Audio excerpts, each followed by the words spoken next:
Good morning all. Today's topic of discussion is Digital CMOS Circuits Part 5. The objective of this lecture is to make the students familiarize with CMOS fabrication.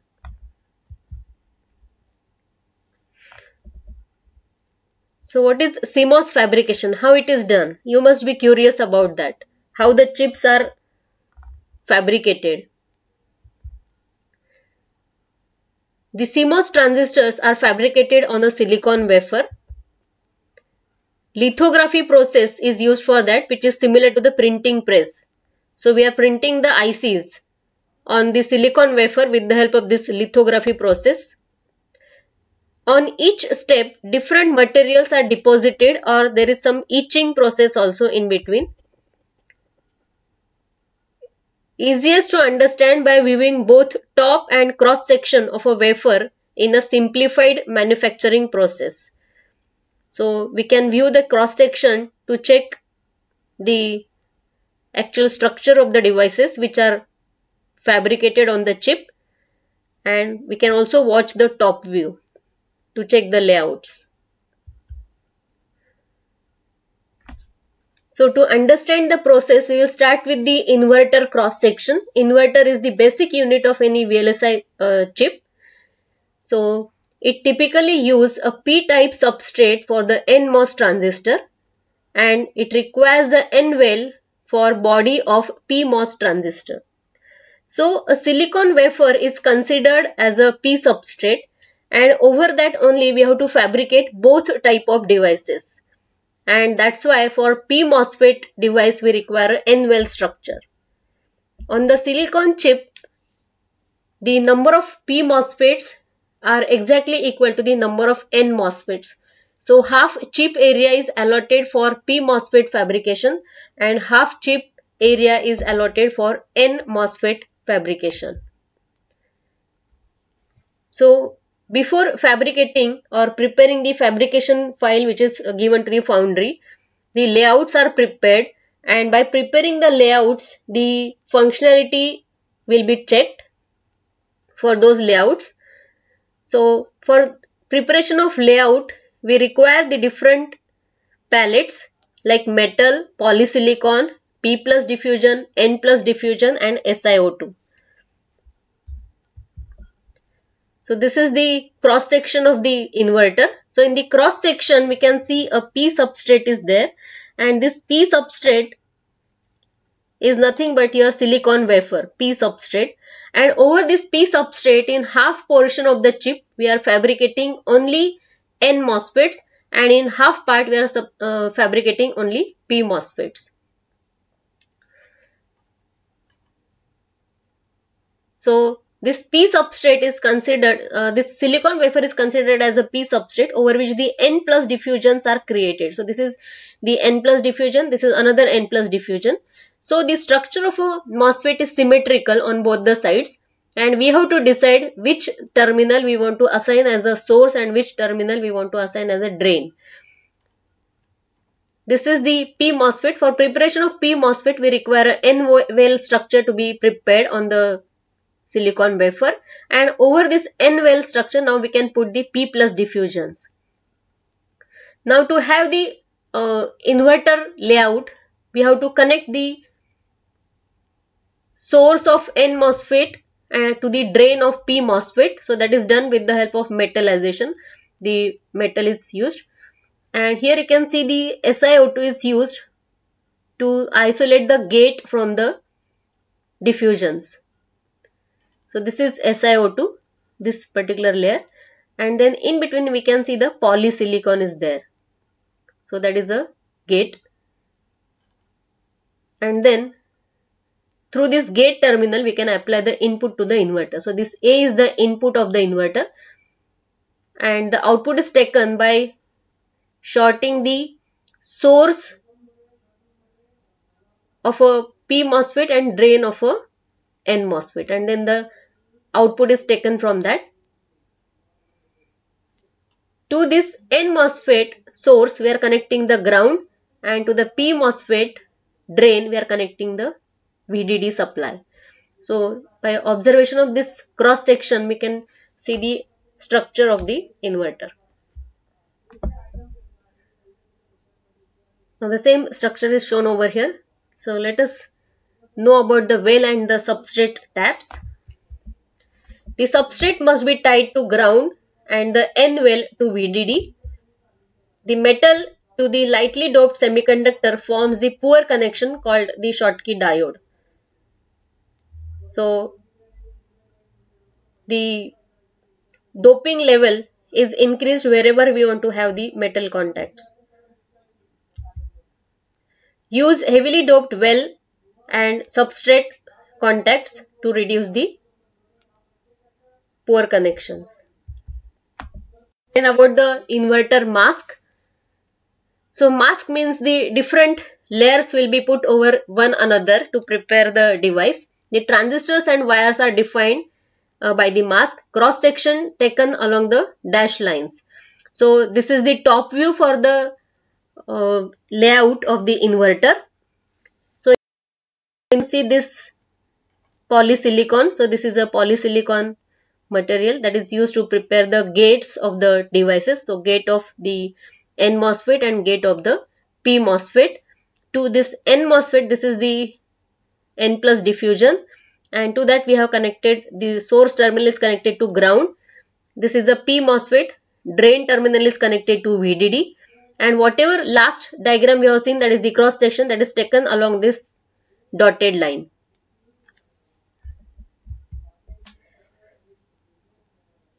So this is the detailed mask view. So there are 6 masks which are required to prepare, that is the different layers. So we have a N well, that is the first layer, over which we have a polysilicon. Then we have a P plus diffusion, N plus diffusion, then P plus diffusion, then the contacts, and finally the metal. And then by combining all these layers, we can prepare the inverter. So let us see some wafer terminologies before going to the actual process of fabrication. So we have the terminology for the wafer or a chip or a die or a microchip. So that is shown with the number 1 on that wafer. Then we have the scribe lines. So this is a complete wafer over which we are going to fabricate number of chips, and those are separated with the help of these scribe lines. Then the third is the engineering test die. So the separate squares are nothing but the test die, separate die. Then we have a edge die. Edge die means at the edge which may get cut, and then we have to remove that particular chip because that will not be useful. Then the crystal plane, that is number 5 which is indicated, that is the actual picture of a silicon wafer. Then we have the wafer flat. So to separate the different chips which are cut from the bulk silicon rod, we have the wafer flat on one side. Now we'll see about the details of this basic wafer fabrication operation.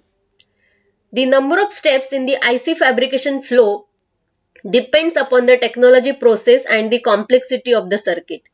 So we'll take one example. The CMOS N-well process is considered as one example, and in this process there are 30 major steps, and each major step may involve up to 15 substeps. So total the maximum number of steps may be 450. So just you can imagine how complicated is the process. Only 3 basic operations are performed. So broadly the operations are categorized as layering operation, then the patterning operation, then the doping operation.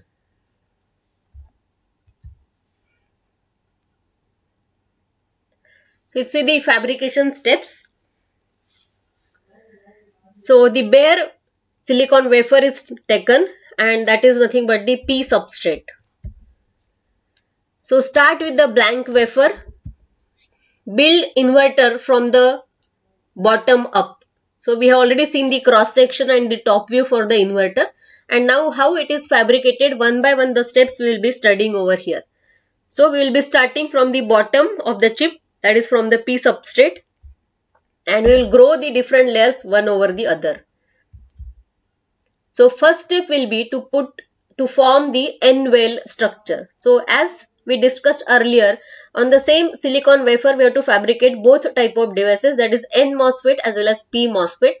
As the silicon wafer is a P substrate, we can easily prepare the N MOSFET just by growing the N plus diffusions on the P substrate. But for the P MOSFET fabrication, first we require a N-well over which we can put the P plus diffusions. So the first step will be to form a N-well. Cover the wafer with protective layer of SiO2, that is silicon dioxide. Remove the layer where N-well should be built.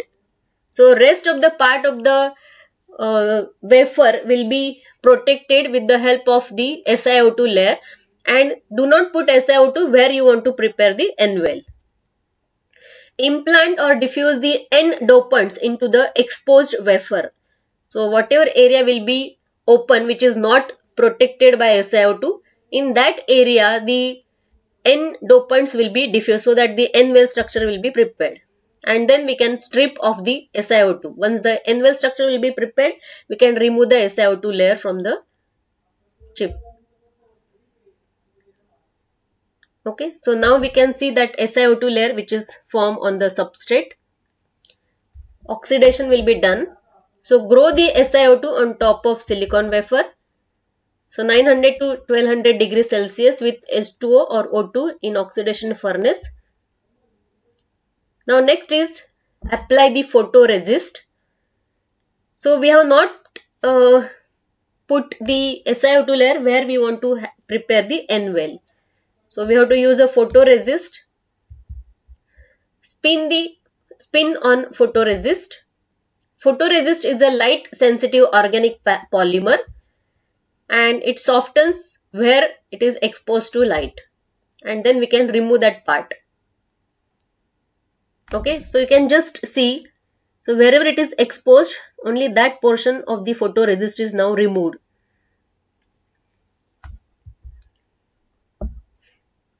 So from the top side, if you will see, this is the area which is.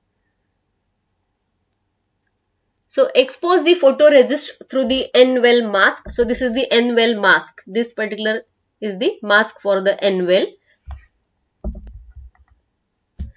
Then strip off the exposed photoresist. So now this particular exposed photoresist is to be removed.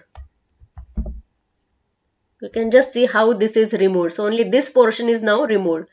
So etching is done and that portion of SiO2 is removed. And in that portion only now we want to prepare the N-well. So each oxide with the hydrofluoric acid is used for etching purpose. Only attacks the oxide where resist has been exposed. So only this window is now available in which the etching is done. Okay. Once the etching is done, now the upper portion of that photoresist is removed. Strip the photoresist. Strip off remaining photoresist. Use mixture of acid called Piranha etch. Necessary. So resist doesn't melt in the next step. And now we have to form the N-well. So N-well is formed with diffusion or ion implantation. Diffusion, it is a place wafer in furnace with arsenic gas. Heat until as atom diffuse into the exposed silicon. Then do the ion implantation. Blast wafer with beam of AS ions. Ions blocked by SiO2 only enter exposed silicon. So only this portion the diffusion will take place and the N-well structure will be prepared.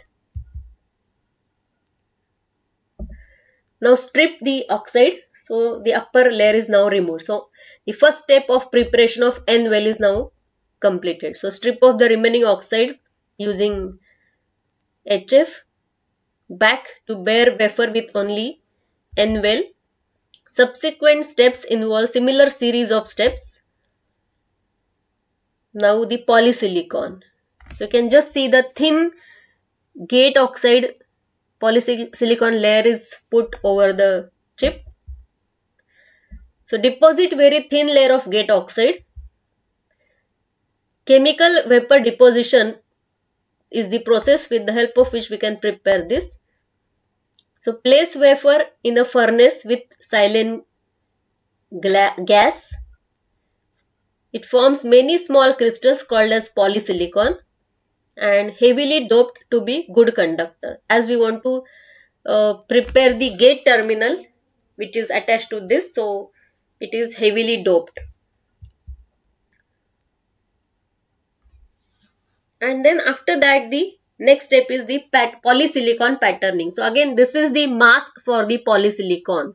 So one by one we will see the mask. So previously the mask was for N well, now it is the mask for the polysilicon. So likewise there will be 6 different masks. So this is the second step in which we have a polysilicon mask which will be put over here for the polysilicon patterning. So use same lithography process to pattern the polysilicon. So whatever process we have seen earlier, the same steps are applied over here. So it is a self-aligned process. Use oxide and masking to expose where N plus dopants should be diffused or implanted. So now we want to prepare the N plus diffusion. So again similar steps will be followed. N diffusion forms the NMOS source drain and N well contact. So this is the mask for the N plus diffusion. So now we want to have the N plus diffusion. So in these portions we can see there is a N plus diffusion created. So pattern oxide and form N plus regions. It is a self-aligned process where gate blocks the diffusion. So you can see this is a gate where the diffusion is blocked. Polysilicon is better than metal for self-aligned gates because it doesn't melt during the latter processing. So now the N plus diffusions are created. Okay. So historically dopants were diffused. Usually ion implantation is used today in today's process instead of the diffusion. So ion implantation will be done over here. But regions are still called diffusion. Okay, process is implantation, but these regions are called as the N plus diffusions or P plus diffusions, like that. So now the process of N plus diffusion is almost finished. Strip of oxide to complete the patterning step.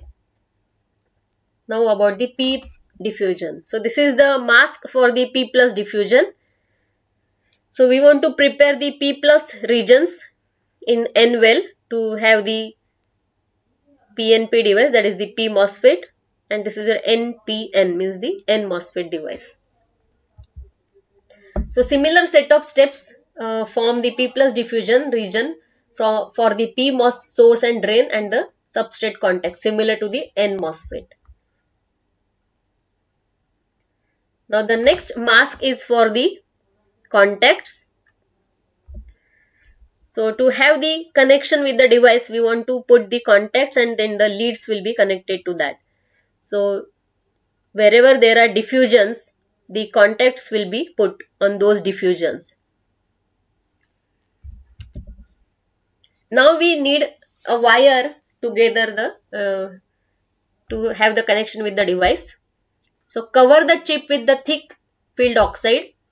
Each the oxide where contacts cut are needed. And the last step is metallization, which is the 7th step, or we can say the mask which is used. So finally over this to have the contacts, the actual contacts. Contacts are already put, but to have the connection, the metal layer is put, and this is the mask for the metallization.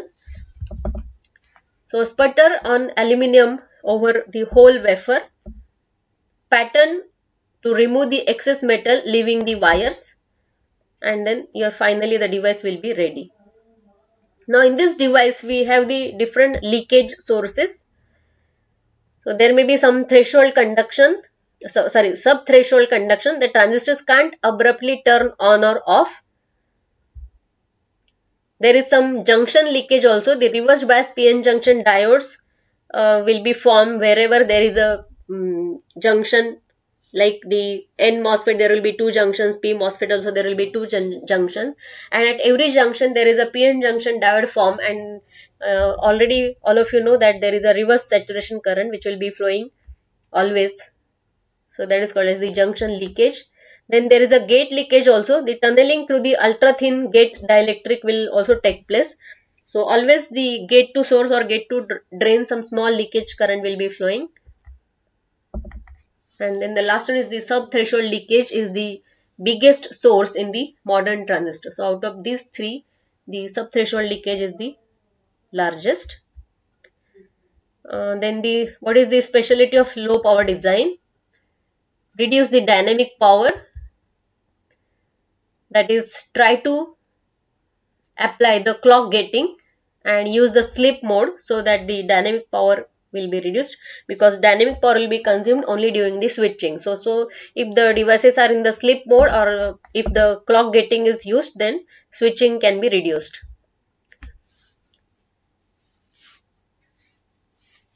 So by lowering the value of C also we can reduce the dynamic power. So use small transistors and short wires so that the C will be small, and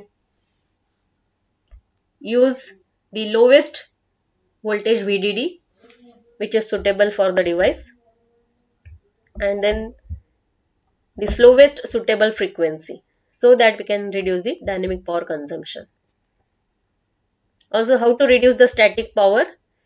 Selectively use the ratioed circuits, so that that P MOSFET and N MOSFET, they will switch in such a way that the noise immunity will be more.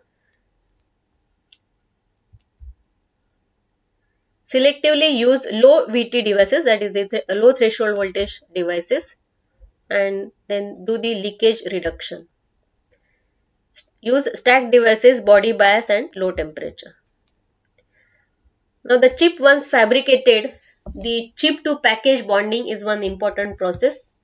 So traditionally chip is surrounded by the pad frame. The metal pads are of 100 to 200 micrometer pitch. The gold bond wires are attached so that we can have the connection with the package pin from the chip. The lead frame distributes the signal in the package, and the metal heat spreader helps with cooling, so that the hotspot should not occur and the chip should not get burnt. So this is how the packaging will be done. So this is that small die or the chip, and this much large package size is used so that we can have a cooling and then proper interconnections. So these are the IC leads which we are soldering on the PCBs, but the actual chip size is very small. And these are the bonding wires, so these are generally made up of gold. So this is a heat spreader so that the chip will get more area for the cooling purpose, because the chip area is very small. Then whatever leads we are observing, or the pads which we are observing, they are bidirectional pads. Means the pin can operate both as input as well as output pin. So this is the additional circuitry associated with each pad. It combines the input and output pad in the same lead. So needs the tri-state driver on the output side. So use enable signal to set the direction. So whether it is an input or output pin, that is decided by this signal. Optimized tri-state avoids huge series transistors. And then lastly about the power supply requirement. So ground is 0 volts. In 1980s the VDD value was 5 volt. But VDD has decreased in modern processes. High VDD would damage the modern tiny transistors. Because of the small tiny transistors, that is the technology scale is reducing. So size of the transistor is also reducing. So large or the high value of VDD may damage those transistors. So we have to reduce that VDD also. So lower VDD saves the power, that is the advantage. So VDD is now reduced to 3.3, 2.5, 1.8, 1.5, 1.2 or even 1 volt also.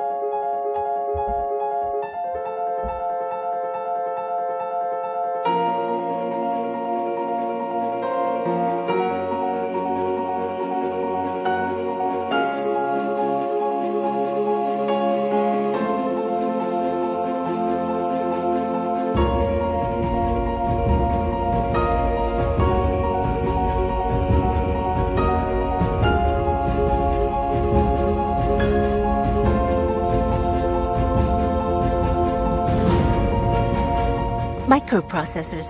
They have become indispensable in our modern world and can only be produced in clean rooms under the most stringent of conditions. Sand is the basis for most microprocessors, which has a high silicon content, but also contains other elements such as oxygen and calcium. Through heating and other processes, silicon is extracted from sand and cast into blocks. Such a block has a high level of purity and is called ingot. The block is cut into wafers of the desired thickness of anywhere from 0.5 to 1.5 millimeters, depending on their intended use. The wafer is then polished and subject to rigorous inspection. If the wafer passes the subsequent inspection, the first step of production begins, which is called front end of line. Here, the integration of transistors takes place. In the first step, a layer of silicon dioxide is laid down on top of the wafer, upon which a layer of silicon nitride is applied. Then, a very thin coating of photoresist is applied.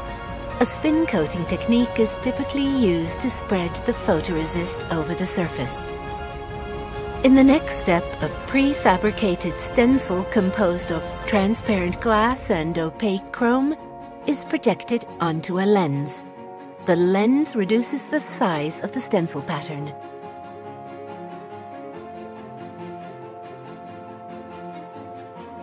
The photoresist becomes soluble wherever it is exposed to UV light. The dark areas here indicate the regions that are to be removed.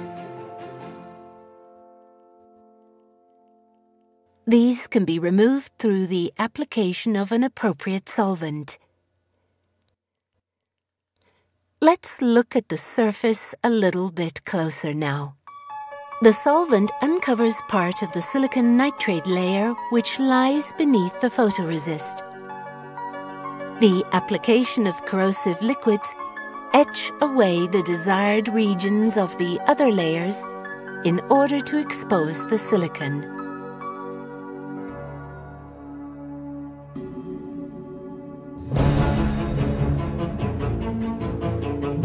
Finally, the cleaning of the photoresist and a further chemical etching of the silicon regions. Another layer of silicon dioxide is then applied, which will serve as insulation between the transistors. Etching and grinding processes expose the silicon underneath. Photolithography is used once again in the process of doping the silicon regions for the purpose of protecting the regions which are not to be doped. The silicon regions are treated with either N or P-type doping through ion implantation. This example is one of an N-type doping. The photoresist can finally be removed. Looking at the doped regions, it can be seen that the implanted electrons are able to move freely, and thus are able to carry electrical current. Finally, the creation of the gate dielectric, in which photoresist will be used to make source and drain areas through the implantation of foreign atoms. This is the fundamental structure of transistors. At this point, the front end of line is completed. From here, the back end of line begins. The back end of line begins with the application of undoped silicate glass in which holes for connection purposes are created. These will then be filled with tungsten, and the electrical connections between the transistors will be created. The end result is a wafer full of chips which will be separated from each other using a saw and then embedded in a housing.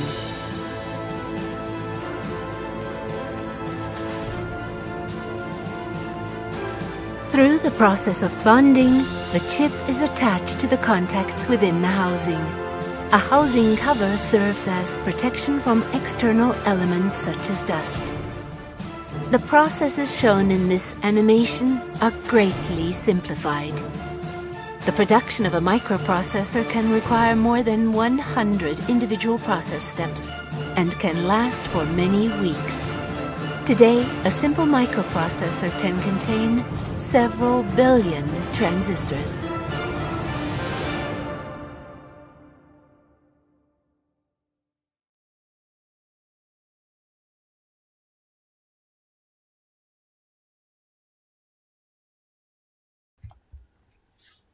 Thank you.